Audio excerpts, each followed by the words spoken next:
오늘 치료하는 광선이라는 제목으로 함께 주님의 말씀을 나누기를 원합니다. 사랑하는 성도 여러분, 우리 신앙인에게 있어서는 늘 두 가지의 싸움이 존재하는 듯합니다. 우리가 바라는 외적 현실의 조건들과 자신과의 싸움, 또 하나는 하나님을 섬기고 하나님의 말씀을 따르려고 하는 자신과, 또는 죄의 본성 때문에 정욕을 따르려고 하는 또 다른 자아의 싸움이 우리 안에 늘 있는 모습입니다. 신앙인에게는 이러한 영적 전선이 존재하는 것 같습니다. 이것은 시간과 장소와는 상관이 없습니다.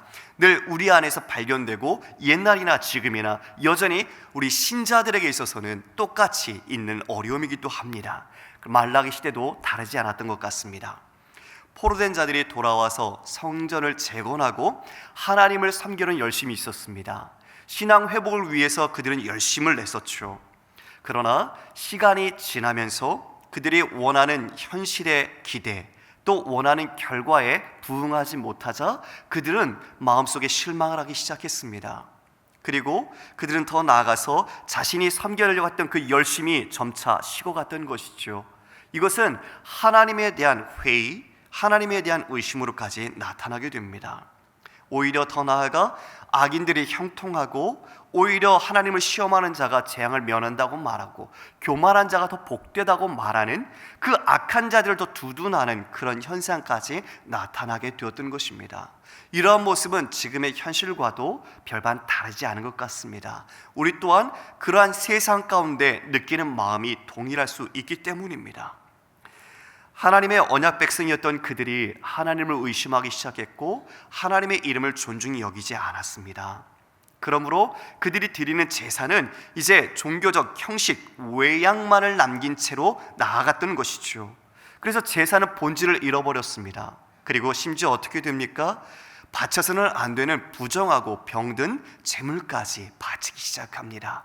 그리고 제사를 섬겨야 하는 그 제사장과 레위인들은 스스로 진리의 법을 떠났고, 찾아오는 많은 이들로 하여금 하나님의 법, 율법으로부터 떠나게 만들었던 것을 보게 됩니다. 11조를 마땅히 드렸어야 됨에도 불구하고 그들은 헌물을 바치지 않기 시작했습니다. 하나님의 말씀에 순종하는 것이 헛되다라고 오히려 말하기 시작했던 것이죠. 그리고 악하는 자, 즉 악인의 형통을 부러워하는 모습을 나타내고 있습니다. 주 안에 사랑하는 성도 여러분, 하나님과 그분의 말씀에 우리의 중심을 두지 않고 우리가 드리는 어떤 행위가 우리의 삶의 어떤 결과와 우리의 계획을 이루는 것, 즉 이익이 생기느냐, 그것에 부합하지 않느냐에 따라서 우리의 중심을 두게 되면 우리는 늘 하나님을 의심하고 떠나게 됩니다. 결국은 행함이 있으되 그 행함은 본질을 잃어버리고 종교적인 형식과, 그리고 신앙 안에 있어서의 실용주의처럼 이득을 따자 유용성을 가지고 검토하게 되는 모습을 나타내게 되는 것이죠. 결국은요, 자신에게 이익이 되는 것을 따져서만 살아가는 모습으로 전락해버리고 말게 됩니다. 그런 내용이 오늘 본문에 보면 의인과 악인들이 서로 어떻게 되는지 그 논쟁이 여기에 기록되어 있습니다. 13절 보면 이렇게 되어 있는데요, 13절에 여호와 하나님께서 말하죠. 너희가 완악한 말로 나를 대적하고도 너희는 이르기를 오히려 우리가 무슨 말로 주를 대적했습니까? 라고 반문하게 됩니다. 그들이 이와 같이 제사와 하나님을 섬기는 것부터 떠나 자신들을 추구하고 자신들의 이익과 자신들의 영광을 원하는 모습으로 나아갈 때, 이 모습 속에서 그들이 완악한 말로 하나님 여호와를 대적함에도 불구하고 그들은 무슨 말로 자기들이 했는지 오히려 주님을 대적하는 모습이 나타나고 있죠. 14절, 15절을 우리가 표준 세번역으로 함께 좀 읽어보도록 할까요? 14절 같이 읽겠습니다. 시작. 너희가 말하기를 하나님을 섬기는 것은 헛된 일이다. 그의 명령을 지키고 만군의 주 앞에서 그의 명령을 지키며 죄를 뉘우치고 슬퍼하는 것이 무슨 유익이 있단 말인가? 15절. 이제 보니 교만한 자가 오히려 복이 있고 악한 일을 하는 자가 번성하며 하나님을 시험하는 자가 재앙을 면한다 하는구나. 네, 포로로 끌려가서 그 많은 시간들을 어려움 가운데 겪었고 하나님의 은혜로 다시 돌아와서 성전과 성벽을 재건하고 하나님이 다시 그 땅을 되찾게 해주셨음에도 불구하고 그들은 시간이 얼마 지나지 않아서 자신이 살고 있는 현실이라는 큰 존재, 우상, 벽 앞에 자신의 신앙의 기준을 두기 시작했습니다.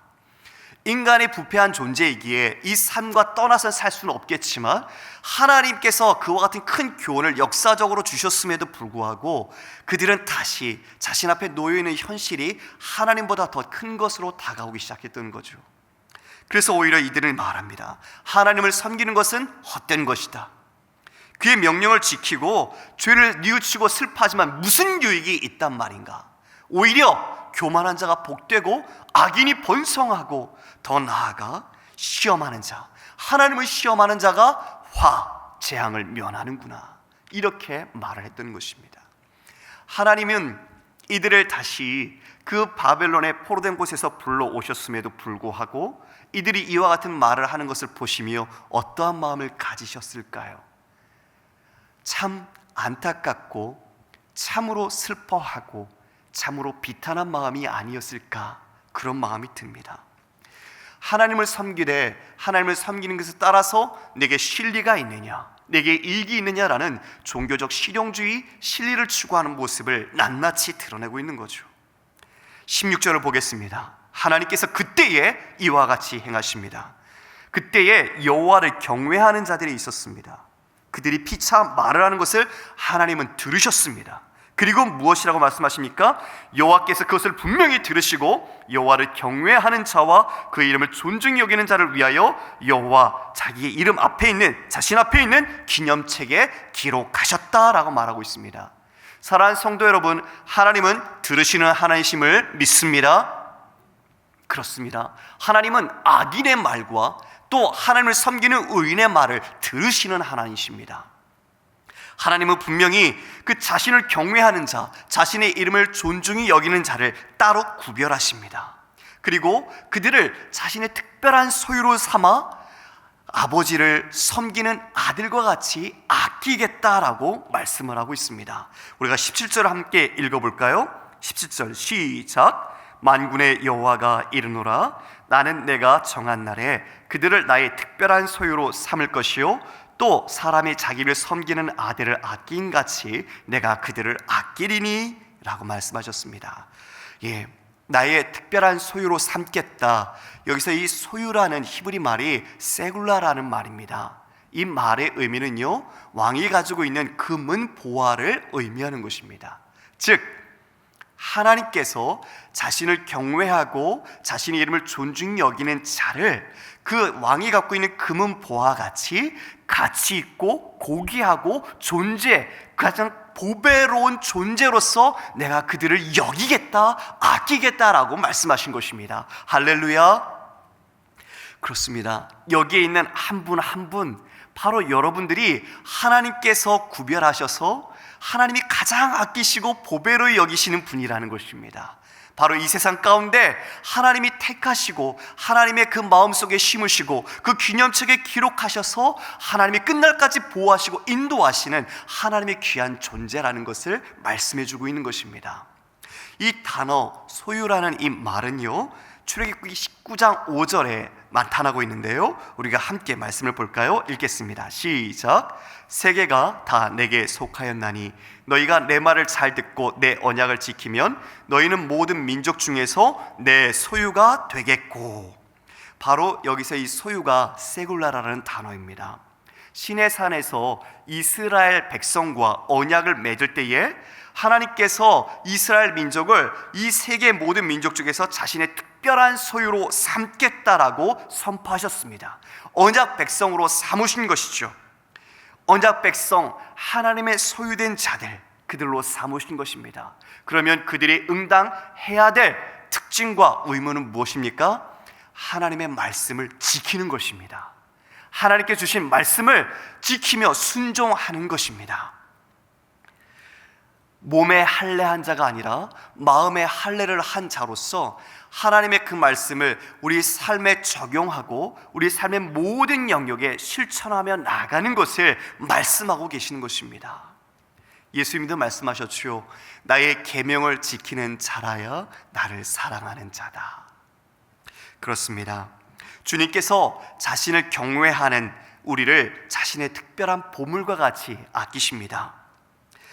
이와 같이 아끼는 자들과 또한 아끼지 않는 자들로 당연히 분별이 되겠죠. 두 분류로 나눠지게 됩니다. 이것을 18절에 이와 같이 말합니다.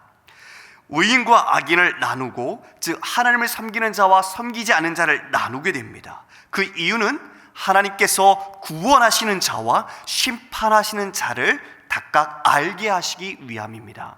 그래서 18절에 보면 의인과 악인을 분별하고 하나님을 섬기는 자와 섬기지 않는 자를 분별하겠다라고 말하고 있습니다. 여기서 분별한다라는 말은요, 감춰졌던 것, 보이지 않았던 것이 명확하게 나타나진다는 것입니다. 우리는 지금 많은 사람들과 살아가고 있죠.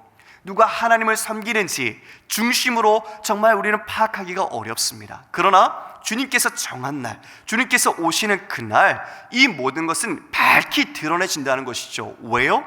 하나님이 택한 자들은 구원하시기 위하여, 또한 하나님을 경외하지 않고 하나님보다 자신을 경외하며 자신의 영광을 추구하는 자들, 그들에게는 하나님의 영원한 심판을 주시기 위해서 그렇습니다. 그래서 오늘 4장에는 이와 같이 말합니다. 4장 1절에는 우리가 가진 성경에 만군의 여호와라는 단어로 시작하는데요, 원문에는 보라라는 말로 시작을 합니다. 힘내라는 말이죠. 이제부터 무엇인가 중요하고 일어날 것들을 강조하며 분명히 알았으면 좋겠다라는 말로 시작하는 것입니다. 보라! 만군의 여호와가 이르는데 용광로 불같은 날이 이를 것이다 라고 말하고 있습니다. 어떤 불같은 날이요? 용광로 불같은 날이죠. 우리가 알고 있는 가장 뜨거운 불, 가장 모든 것을 녹여서 그것을 없애고 소멸시키고 정화시키는 바로 그 불, 바로 용광로와 같은 불을 사용하셔서 하나님이 심판하실 것을 말씀하고 있습니다. 그런데 어떤 하나님이 말씀하시나요? 만군의 여호와, 즉 모든 군대의 대장이시고 용사이신 분, 즉 승리를 갖고 오시는 만군의 하나님. 그런데 여호와라는 이름, 여러분, 여호와라는 이름은 하나님의 언약 신명이라고 합니다. 즉 언약을 지킬 때 사용하는 하나님의 이름이라는 것이죠. 그래서 여호와라는 것은 하나님께서 하신 말씀, 언약은 반드시 지킨다라는 것입니다. 즉 만군의 여호와라는 것은 이 모든 것의 그 성취와 승리를 내가 한 말에서 반드시 이루어야 말겠다라는 하나님의 의지가 담긴 용어입니다. 이 만군의 여호와께서 말씀하십니다. 용광로 불 같은 날이 이를 것이다. 불은 심판을 의미하죠. 그래서 모든 것을 다 사그라뜨립니다. 모든 것을 태워버립니다. 그리고 오직 죄만을 남깁니다. 우리가 고린도전서 3장 13절에 우리 바울이 말한 바를 같이 함께 읽어보도록 하겠습니다. 시작. 각 사람의 공적이 나타날 터인데 그날이 공적을 밝히리니 이는 불로 나타내고 그 불이 각 사람의 공적이 어떠한 것을 시험할 것임이라. 각 사람의 공적, 그 사람의 행해왔던 모든 것들이 이 불로 말미암아 밝히 드러날 것이라고 이야기하고 있는 거죠. 그렇습니다. 그 불이 우리의 모든 것을 시험해서 정말 정금 같은 믿음을 갖고 있느냐, 아니면 모양과 껍데기만 갖고 있다면 그것은 다 사라지고 타버리고 죄만 남게 된다는 것이죠. 바로 그날, 이 용광로와 같은 불이 이르는 그날이 반드시 있을 거라고 말하고 있습니다. 그래서 교만한 자, 악을 행하는 자, 그들은 다 지푸라기와 같을 것이라 다 사그라질 것인데, 그것뿐만 아니라 그 뿌리와 가지까지 남기지 않고 모든 것을 다 태워버리겠다라고 말씀하고 있습니다. 뭡니까? 불가역적이고 철저하고 완전한 심판, 영원한 심판을 하나님께서 행하시겠다라고 말하고 있는 것이죠. 교만한 자, 악을 행하는 자는 누굽니까? 도덕적으로 죄를 행하는 자가 아니라 하나님을 섬기지 않는 자, 하나님의 이름을 존중히 여기지 않고 우리 주 예수 그리스도를 영접하지 않고 자신을 의지하고 자신의 힘을 따라 자신의 영광을 추구하며 사는 자들을 말하는 것입니다. 그들은 마지막 모든 삶의 결과가 이와 같이 초래될 것입니다. 그러나 반대로 여호와를 경외하는 자는 어떻게 된다고 말하고 있습니까? 2절에 이렇게 말하고 있습니다. 내 이름을 경외하는 너에게는 공의로운 해가 떠오를 것이다. 그리고 치료하는 광선을 비추어 너희가 외양간에서 나온 송아지같이 뛰리라 라고 말하고 있습니다. 용광로의 불과 같은 심판과 공의로운 해가 떠올라서 치료하는 광선을 바라는 것이 서로 대조를 이루고 있죠. 공의로운 해, 이 해라는 말은 하나님을 상징하는 단어입니다. 시편 84편 11절에 하나님은 해니 라고 말하고 있습니다. 즉, 이 공의로운 해가 비치면 어떻게 되죠? 모든 것들은 밝히 드러나 보이게 됩니다. 어둠은 사라지게 되죠. 그래서 이 모든 만물과 인간의 속내까지 하나님 앞에 감출 수 있는 것이 하나도 없습니다. 모든 것이 다 드러나 보이게 된다는 것이죠. 그리고 치료하는 광선을 여기서 나타낸다, 비춘다라고 말씀하고 있습니다. 그런데 여기에 치료하는 광선에 보면 우리가 풋노트가 있을 텐데요, 원문에는 광선이라는 단어가 없습니다. 오히려 카나프라는 날개라는 단어가 있습니다. 그래서 풋노트에 보면 날개라고 되어 있을 겁니다. 즉, 치료하는 날개를 보내 너희들을 지킨다라고 하시는데요, 치료하는 날개는 하나님의 돌보심, 보호하심, 인도하심을 나타내고 있습니다. 출애굽기 19장 4절에 보면 출애굽 백성을 하나님께서 내가 독수리 날개로 업어 너희를 인도했다라고 말하고 있습니다. 이와 같이 날개는 하나님이 우리를 돌보시고 보호하시는, 인도하시는 것을 상징하는 단어입니다. 즉, 공의로운 해가 떠올라서 여호와를 경외하는 자들은 치료하는 날개, 광선을 비추시겠다. 즉, 하나님을 경외하는 자들은 하나님이 보호하시고 지키시고 인도하신다는 것이죠. 단순히 질병을 치유하는 것이 아니라 영벌을 받은 그 영원한 불 속에서 타자 죄가 남는 그들과 같이 반대된 모습으로 우리에게는 영원한 생명 가운데로, 영원한 하나님의 안식 가운데로, 영원한 하나님의 임재 가운데로 이끌어 가신다라는 것을 이와 같이 말씀하고 있는 것입니다. 할렐루야. 그렇습니다. 사랑하는 여러분, 우리는 정말 이 세상에서 현실을 볼 때 다른 사람과 비교하며 우리도 낙심하고 우리의 마음속에 절망이 찾아올 수 있습니다. 그러나 하나님은 분명히 말씀하셨습니다. 나는 너희를 특별한 소유로 삼았다. 그리고 너희에게 공의로운 해처럼, 여기서 나오는 치료하는 광선 날개처럼 너희를 지키고 보호하고 돌보시겠다라고 말씀합니다. 그 모습이 마치 뭐와 같다고요? 외양간에서 나와 뛰는 송아지 같다고요. 그 송아지가 뛰는데 어떻게 됩니까? 그 발에 밟히는 게 있네요. 발바닥에 보니 그 악인과 교만한 자가 타고 남은 재가 있는 것입니다. 결국 하나님께서는 우리에게 그와 같이 신원하시고 모든 것을 회복하시며 하나님의 뜻을 밝히 보일 날이 올 것입니다. 마지막으로 4절부터 6절까지 이제 말라기서는, 이 선지서는, 아니요 구약은 이렇게 마무리하며 우리에게 권면하고 있습니다. 4절에 보니까 이와 같이 지금 우리가 살아가고 있는 우리 성도들에게도 똑같이 권면하고 있습니다. 뭐라고 말씀합니까? 호렙에서 내 종 모세를 통해 너희에게 허락한 준 그 법, 하나님의 말씀을 기억하라. 바로 우리가 오늘 아침 새겨야 될 이야기가 바로 첫 번째 여기에 있습니다. 성도는 어떻게 하나님 앞에서 살 것인가? 하나님께서 주신 말씀을 기억하는 것입니다.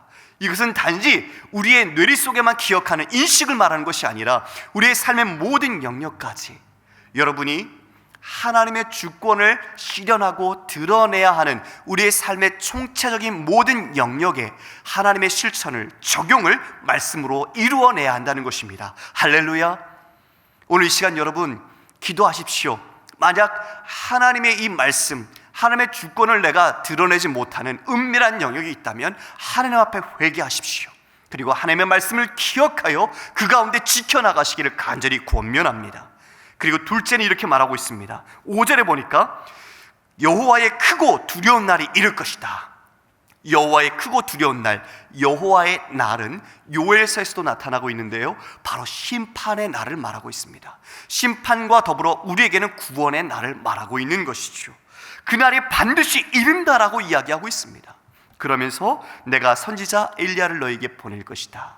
우리는 모두 알고 있죠. 예수님께서 오셔서 이 엘리야는 바로 세례 요한이라고 이야기를 해주셨습니다.